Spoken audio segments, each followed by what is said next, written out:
Hello, good morning, everyone, and welcome to another session of Mind at Home. My name is Mind Mover Pecier, and I'll be your host for this session. So we're now, most of us here in the Philippines are now in a more relaxed state of quarantine, GCQ, or the General Community Quarantine. So there's more establishments that are open and we can go to more places, but it's still advised that as much as possible, we stay at home and only leave for very important things. And if we do go out and leave the house, we are always advised to still wash our hands with soap and running water when we get back at home. Don't touch our eyes, mouth, and nose with our unwashed hands, and to wear our masks when we are outside. Also, to keep our physical distance to other people, especially those with whom we do not stay in the same house. So, given that, we still have to stay at home for a lot of the time, and that's why we here from the Mind Museum present to you Mind at Home, so that we could show you some of the things that you can do at home while you're still in GCQ, um, and learn at the same time. After all, the US Centers for Disease Control and Prevention, or the CDC, has shown that one way to cope with the stresses of the current situation in these pandemic times is to do some of the things you enjoy and learn at the same time. And we here at the museum really believe, I say we here at the museum, but I'm actually also at my home. We here at Mind at Home and we at the Mind Museum really believe that learning and having fun really go hand in hand. With that said, let me now start with my session for today. So today I'm going to show you how to make a paper whirlybird. So the materials you're going to need for this are just two materials you're going to need. So you're going to need a piece of paper. So I'm going to show you some recycled pieces of paper that I have my what you called it, some notes here. All right, here you go. And then you're gonna need a pair of scissors. Pair of scissors. Here you go. Here you go. So be careful for the kids who would like to do this. Ask for the assistance of a grown-up when you're using scissors, right? Especially the kind of scissors that I'm showing here. If you have the safer kind of scissors, that would be better, the one with the protectors on the side. Okay, so those are the only two materials you need. But if you want colored paper or some other kinds of materials, or like for example, as you will show you later, you can have cardboard and different kinds of materials. Then you can make the paper whirlybird. So first, I'm going to show you what it would look like. So I'm just going to share my screen once again. I'm going to share my screen and I'm going to show you how it would look like. So this shows you a paper whirlybird. So this is our final goal, to make something that looks like this, which if we drop from above will spin as it falls down. Right? So this is our goal, a paper whirlybird. So what you can do if you have a printer at home is look for the template like this one, right? But since I don't have a printer where I am, I will just follow the general idea, the general shape. In fact, I did not follow the exact measurements here, which are in inches.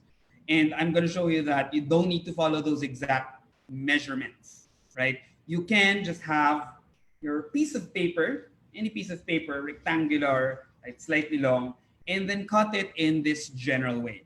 So let me now stop my sharing of this. Right. All right.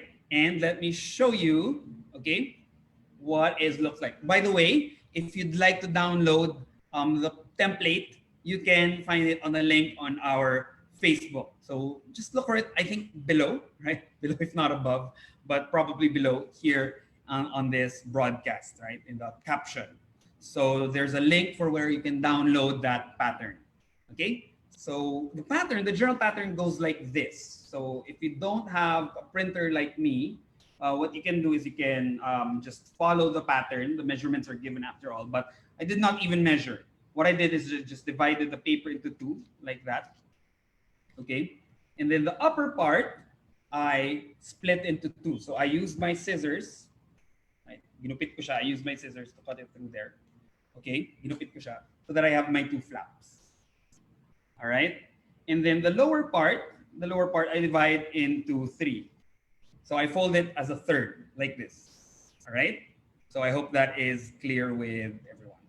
And then I'm gonna fold the lower part, and later we'll explain why you'd like to fold that lower part and why you might want to add something heavy at the bottom. Okay.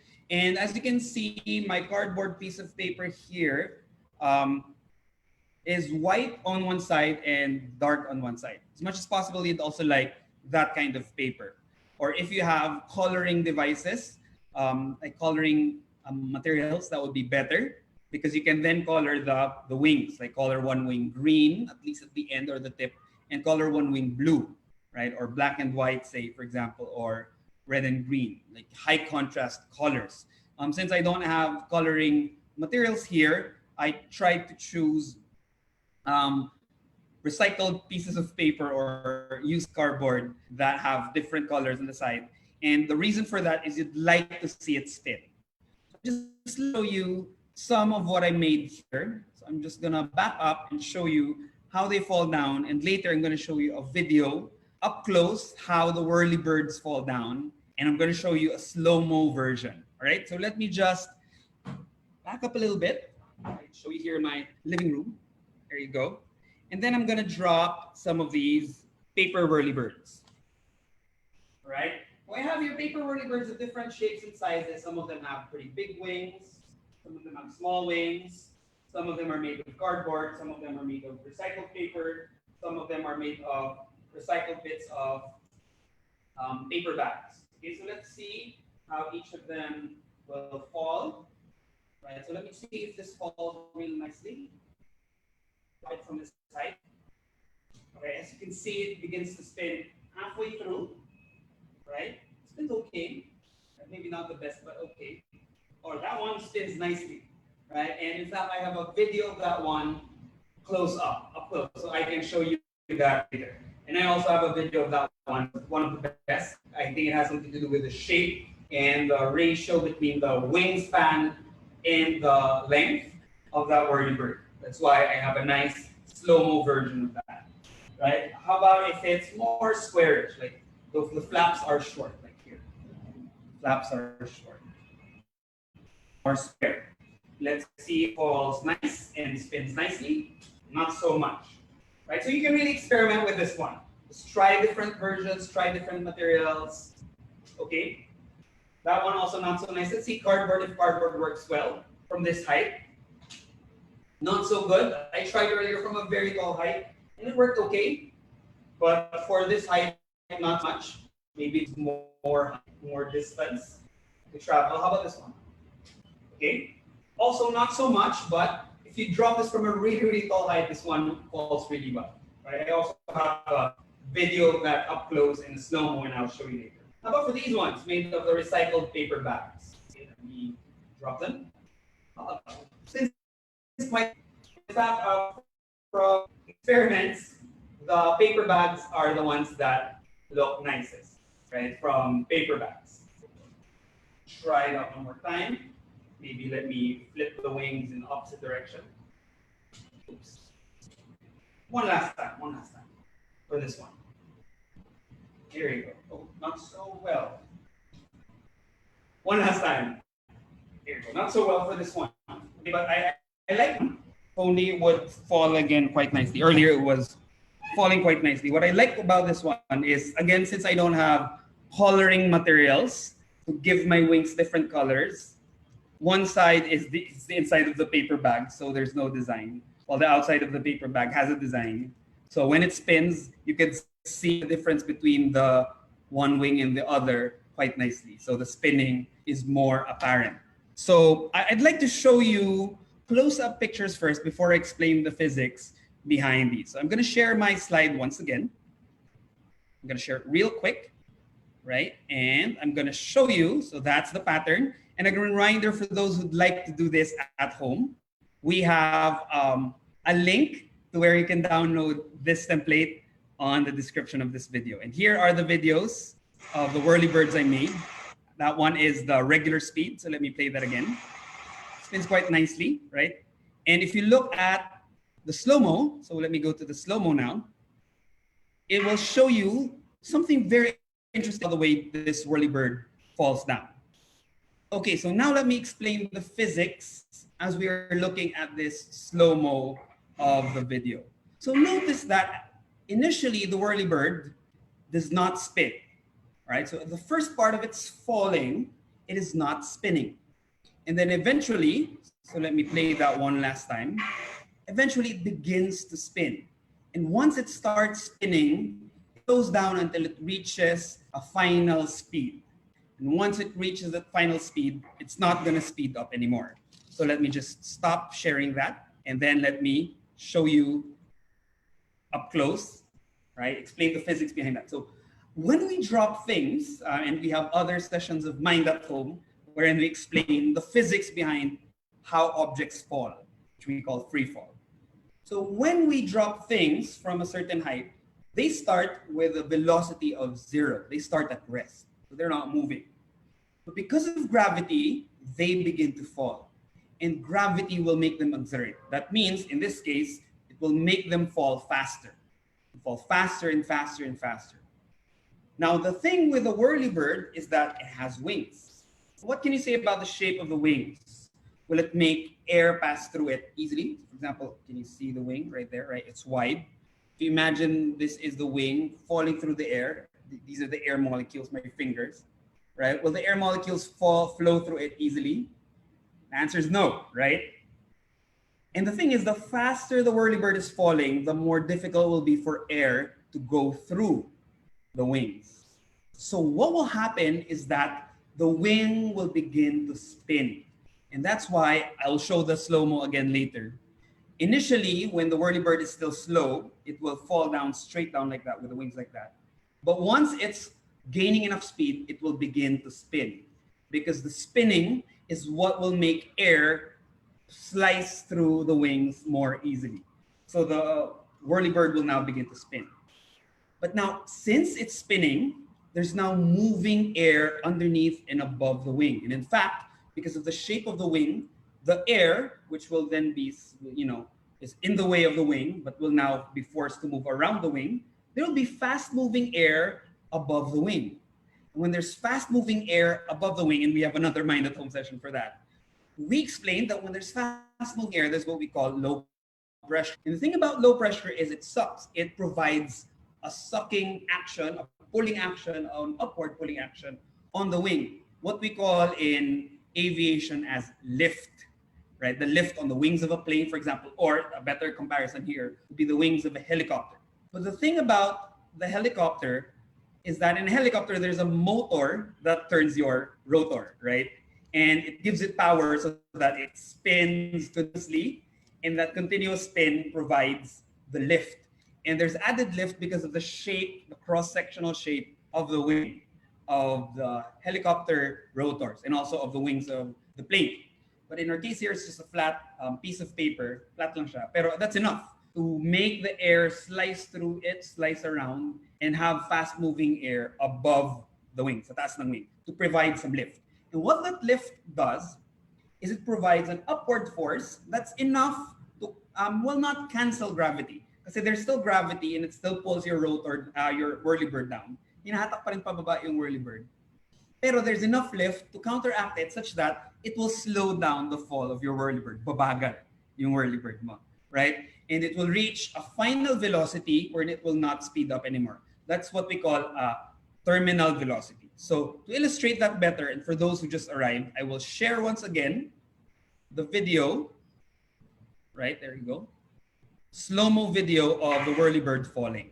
So again, initially it falls down straight, but as soon as it reaches a certain speed, a speed where it's fast enough that air cannot efficiently slice around the non-spinning rotor wings, it will make your whirlybird spin. So iikot na yung whirlybird. And because it now spins, there's now fast-moving air upwing, and that provides lift. And the lift, again, counteracts gravity enough to slow down the fall of your whirlybird. So papabagalin yan, right? So instead of your whirlybird falling at an accelerating pace, pabilis ng pabilis yung pagbaba niya, instead it slows down, reaches a speed, and then does not increase in speed anymore. It reaches a terminal velocity wherein it stays at that speed, falling down while falling. So let's see that one last time. straight fall down and then begin spinning. There you go. All right. So I just got this using my cell phone, and many cell phones nowadays have the function to do a slow-mo capture. And if you want to do this at home, try to use the slow-mo capture too, right? So we see this actually in nature. One place where we see this in nature is in the seeds of certain plants, like maple plants or mahogany plants, like here mahogany seeds. Except they just have one rotor and they fall like this. So this is a GIF. Initially just shows blackness, but notice from above something will fall. There you go. Slow mo of the mahogany seed as it spins down, right? Or maybe this is a maple seed, which looks very similar to a mahogany seed. Spins down, and that allows the seed to fall at a certain speed. So it does not fall down at a faster and faster rate. Hindi siya pabilis ng pabilis as it falls. Instead, it reaches a certain speed that's not super fast, and it will allow your seed to be blown by the wind and fall farther from the tree. And again, the physics behind this is very similar to the physics behind helicopters, except in helicopters, the thrust produced by a helicopter is powered. There's an engine powering the rotors of the helicopter. Here, the spinning of your paper whirlybird is just because of the efficiency. It's just most efficient if it starts to spin. That is, it's just easier for it to fall through air. Again, remember, as it falls down, there's air in the way. Diba? May air na nakaharang, may hangin na nakaharang. The air must go around the wing so that the wing can fall down. Because again, air is matter, and matter occupies space, right? And the best way for that air to go around the wing is to just begin spinning. For the wings to begin spinning. And when it does that, then we have lift. Okay, so while I'm waiting for questions from the audience, I believe, there's already questions. Great. Is there a possibility that the whirlybird can hover like a helicopter? So unfortunately not, because again, the helicopter is powered flight, right? It's powered by something.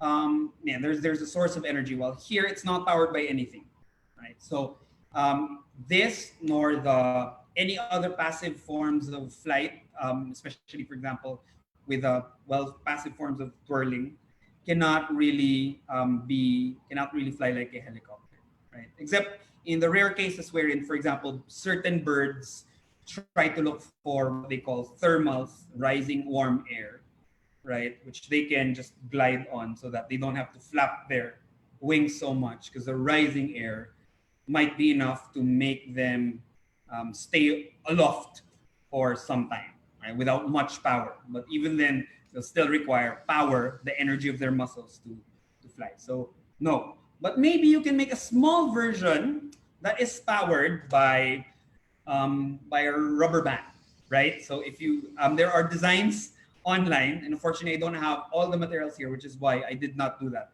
I saw some designs online where you need toothpicks and lots of rubber bands. I don't have the rubber bands. And the potential energy stored in the rubber band when it's wound, diba? Ikutin yung rubber band, and of course, a rubber band is elastic. There will be potential energy stored there. It's enough to turn the rotors of your toy helicopter, and the power of that toy helicopter can be enough to make it float for a few seconds in midair. So next question, also Facebook Live. Can you find objects which have similar designs? Oh, so I already answered this, right? So this is one example would be the seeds of plants related to Samara or the maple family. And of course, here in the Philippines, we have mahogany plants, mahogany trees, which have seeds, as I showed you earlier, that can fall down these whirlybirds. So we have another question. What is the difference between how an airplane and a helicopter achieves lift? Is it the same with birds? So actually, all of those cases are, well, there are similarities. There's similar physics behind them, very similar physics, but the exact details are different. So many of the flying things in nature have different, like for example, birds and bats, right? Similar, but also there's differences in the details. Bumblebees, there's still some details that scientists are trying to figure out. especially engineers are interested, what are the exact details on how bumblebees produce lift, right? There's some mystery there that maybe one of our viewers here, they turn into an engineer and will be able to solve that, how bumblebees achieve flight, right? There's also helicopters, right, which are of course artificial, and then there are planes. So how do they produce lift? So there are similarities, and the similarity is again that fast-moving air above the wing, right? And the wing usually has to be wide, dapat malapad, right? And the reason why it should be wide is many reasons. One reason is so that it could provide a lot of air resistance, right? Para maraming air para maraming nakaharang air, right? It provides additional lift, and also there's more surface area for the fast-moving air above the wing. Okay, that adds extra lift. And so that's similar to all of those things. And the principle, by the way, the name of that principle is Bernoulli's principle, right? Faster moving air produces low pressure, which in turn produces lift. Now, there's differences. The difference between a helicopter is in a helicopter, of course, turning rotors. And the rotors are just turning in place. And as they turn, they slice through the air. And then the shape of their wings make it so that, excuse me, make it so that the fast-moving air will be above the wing. And that produces the lift. For an airplane, it's very similar. It has something to do with the shape of the airplane. But for the wings of the airplane, it does not go round and around. It slices through the air like that. Which is why airplanes need some distance in order to take off, right? In a way that helicopters don't. Helicopters don't need a runway. They can lift off vertically, and they can also land vertically. Whereas airplanes need a runway to take off, and they also need a runway to land. And that has something to do with the difference between how they achieve lift. Now, and there are certain kinds of planes that achieve vertical lift and takeoff, parang helicopter, na naka-vertical lift sila and vertical landing, vertical takeoff, no? Called VTOL airplanes. But that's because they have parts that are very similar to helicopters. No? Parang may rotor sila sa loob ng wing nila to help them achieve that. Because in general, planes need a vertical distance, need a horizontal distance in order to take off. Kasi their wings have to slice through a lot of air in a way that helicopters don't need. So yeah, so those are the similarities. So again, just to summarize. The similarity between the different kinds of lift, it's all has something to do with the width of the wing. That's why almost all flying things have wide wings relative to the rest of the body, right? And second, it has something to do with a fast-moving air above the wing, which produces lift. But then they produce lift in different ways.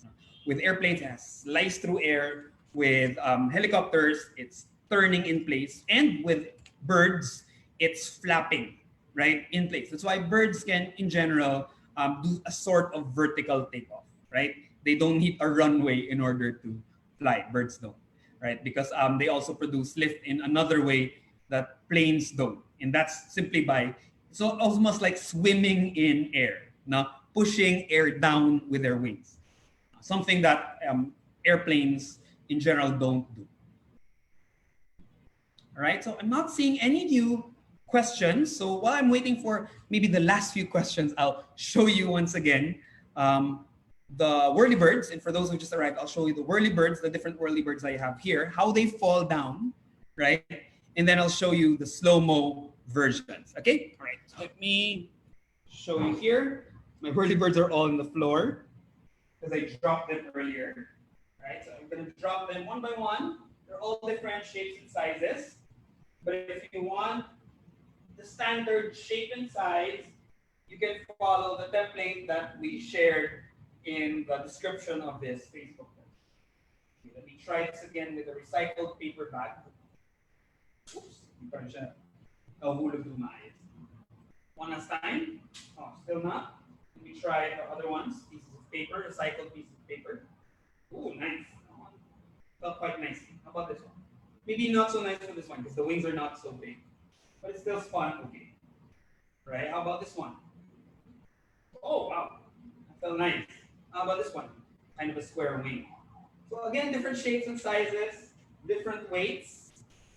right, will have an effect. It is really best to just experiment. This one's made of cardboard, right? If you want to see the spinning better, I will show you a close-up version and a slow-mo version.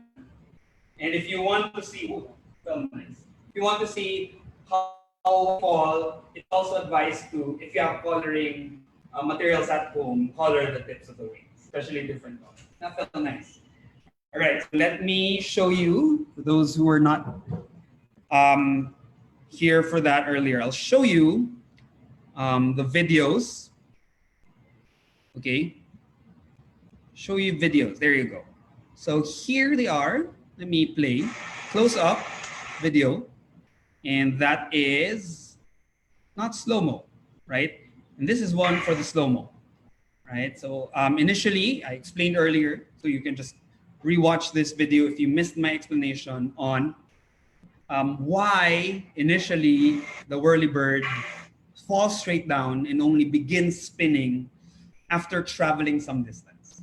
And once it starts spinning, it slows down until it reaches a certain speed called terminal velocity. So again, what happens here is that as the whirlybird falls, it speeds up and then begins spinning. It does not speed up so much and it reaches a plateau, right? A plateau in the speed. So it does not speed up anymore after that, right? Again, what we call terminal velocity. And again, we see this in nature. For those who missed it earlier, we see this in the design of certain seeds, like the seeds of the maple tree or seeds of mahogany, like shown here, right? And shown here in this GIF, initially it's black, and you'll see a little bit of the seed above. Yan, sa taas. There you go, it's spinning. Right? You just have to wait a bit, right? So this is the best GIF that I can find earlier. That's why you have to wait. There you go. So you spin, spin, spin, spin like that. There you go.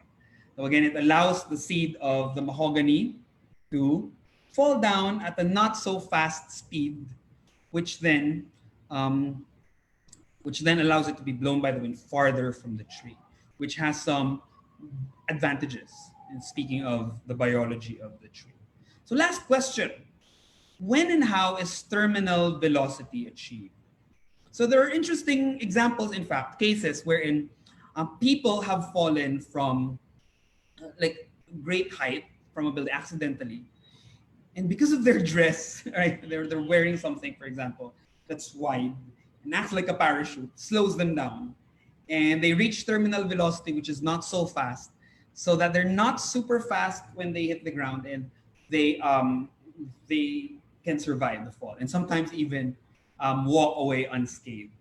And it's similar here to how whirlybird functions or how a parachute functions. So let me just get a whirlybird so I can explain that better. Right. Seems to be one of my better whirlybirds, this one, from a recycled paper bag. Okay, so how does it achieve terminal velocity? So again, because of gravity pulls this down, the whirlybird down. And what gravity does is it starts at zero velocity, right? 0 meters per second, say. And then it speeds up because that is what gravity will do. It will make things fall down faster and faster and faster. But since our whirlybird is a certain shape, the best way that it can cut through air when it reaches a certain speed is to begin spinning. And once it starts spinning, there will be fast-moving air above the rotor of our whirlybird, and that fast-moving air will produce lift. And what the lift will do is initially the lift is weak, and then it gets stronger and stronger, and it will reach a point when the lift on the whirlybird is exactly equal to the weight of the whirlybird. So when they're exactly equal, the lift pushing up, and the lift is a kind of force, and the weight, which is a force pushing down, those two forces cancel each other out. And when forces cancel each other out, pag equal na yung mga puwersa, there is no acceleration. Wala nang acceleration, right? Zero acceleration. That's the second law of motion. Isaac Newton's second law of motion. F equals ma. Net force equals mass times acceleration. So when there's no net force, because all the forces cancel each other, there will be no acceleration. What does acceleration mean? Acceleration in this case means the object is speeding up. Bumibilis siya. So when there's no force, there's no acceleration. Hindi na siya bibilis. The velocity that it has reached at that point is the velocity it will have as it falls down. It will not speed up anymore. It will not slow down. It has reached a terminal velocity. Remember, terminal comes from the word end, terminus. No, it has reached its end speed. So usually, when you drop other objects, like for example, when you drop this piece of rock from a great height, if you assume that air resistance is negligible, it will keep on speeding up, just fall down faster and faster. So its speed will just keep on going up faster and faster.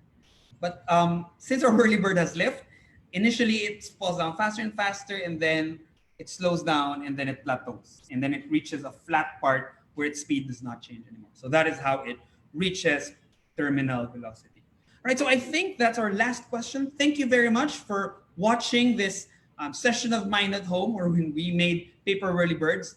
Don't forget to like and follow us on Facebook and Instagram and all our other social media outlets, right? So that you're updated on when the next Mind at Home session will be. In fact, the next one is on Monday. So please tune here next Monday also at 11 in the morning for our next Mind at Home session, where we present to you science activities that are fun, that you can do with your friends and family at home, and that you can learn science from. And we'll show you exactly how to make them, and also the science behind it will explain. So this is Mind Mover Pecier, thanking you so much for watching.